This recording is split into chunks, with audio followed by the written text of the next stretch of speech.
Hello, this is Professor Fraser, an assistant professor of finance and economics at Fairmont State University, and today I'd like to show you how I break down a textbook so I find it easier to read. The first things I like to have are the textbook that I'll be looking at, and I have a number of magic markers, or Sharpies in this case, of varying diameters for the writing, also a pencil and a highlighter. Those tools are pretty much all we need to break down a chapter. So I'm going to move these off to the side, crack open the textbook, and in the first couple of pages I'll find the table of contents, and this typically breaks down the sections of the book. We have our introduction, the role of markets, the theory of the firm, etc. Then we have contents. So we have a breakdown of the chapter in greater detail. So 5 Foundations of Economics is Chapter 1, and we see 2 bold areas, actually 3 if we include the conclusion. We have what is economics, then we have microeconomics and macroeconomics. After that, what are 5 foundations of economics? Incentives, economics in the real world, economics in the media, incentives, then trade-offs, opportunity cost, marginal thinking, trade, and finally our conclusion. So we're going to start at the beginning of the chapter. Typically we'll have an introduction, 5 Foundations of Economics, where the authors try to get you thinking in the direction that they want you to go. After that, we have our big questions. What is economics and what are 5 foundations of economics? And as you go through the chapter, I want you to kind of think about those. What is economics and what are those foundations? So we have what is economics. This is the beginning of a major section of the chapter, so I'm going to take my fat Sharpie and draw a thick line here so I know that's a good jumping off point. I have that marked. And then if I look off to the side, I see 2 blocks. Those 2 blocks are scarcity, which defines scarcity in economics. I can see those pretty easily, but what I like to do in addition to that is I like to look for those used in the paragraph so I can get a little bit more context. In this case, I have it right here. So to make it jump off the page a little more clearly, I'm going to highlight that, and then I have economics. I'm going to highlight that as well. So again, I have some surrounding context to those definitions, and if I get confused, I'm going to be able to see them right there. Then I get to my other, I guess it's a subtopic in this case, microeconomics and macroeconomics.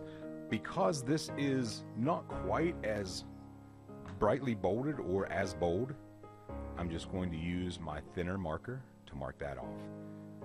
So I have what is economics, I have microeconomics and macroeconomics. I'm already done with the first section of this chapter. What are the 5 foundations? I know that this is another major portion. Then I have a summary here, and already again, this lighter bold, it's green, so I can kind of key off on the color. Orange are main topics, subtopics are in green. I'm going to draw a line here. So I can read this portion and know, okay, that's kind of the main idea of what I'm going to be reading about, and then read about incentives in more detail. Now, I've talked about incentives. I know I'm going to be focusing on those, but I have some further, portions of those subtopics, positive and negative incentives. I have direct and indirect incentives. I have incentives in innovation. Incentives are everywhere. Okay, and then I have trade-offs. I go to a new portion, so I'm going to use a different marker. Then I have my opportunity cost. I'm going to draw a line there. But the idea of this is, as I go through, I'm going to, let's find incentives. So I've got my incentives, and then all the differences. What I'm going to do is read this section on incentives. I'm going to go back and highlight.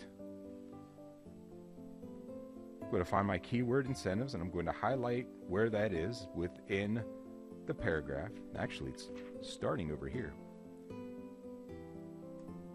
So I know again to key off on that. and I'm just going to read maybe those paragraphs. Just, what is that, 2? No, just 1 paragraph. And when I get to this line, every time I get to a line, I'm going to stop and reflect on what I've just read. So I'm going to read about incentives in general. Then I'm going to read about positive and negative incentives, which is, again, 2 paragraphs. I'm going to take a little break, and I'm going to say, what does this mean? Do I understand it before I move on?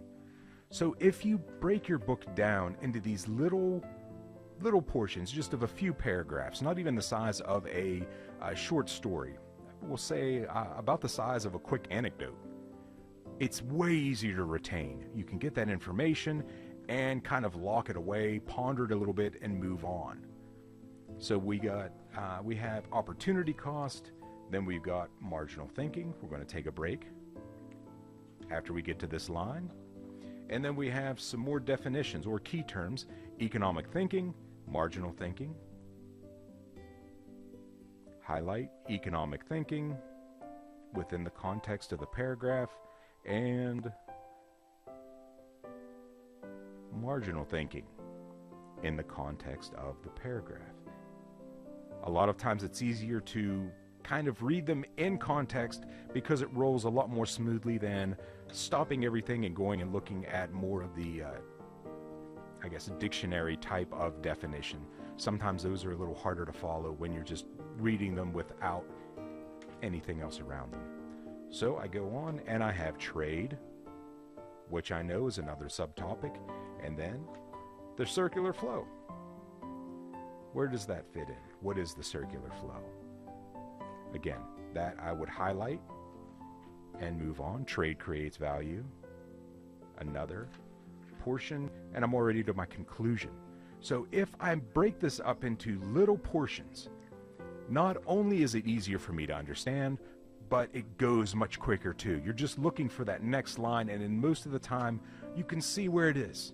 I've got 1 paragraph, and then I can think about what I've read, instead of trying to read a textbook like a novel, which is nearly impossible. Don't do that. That way lies madness.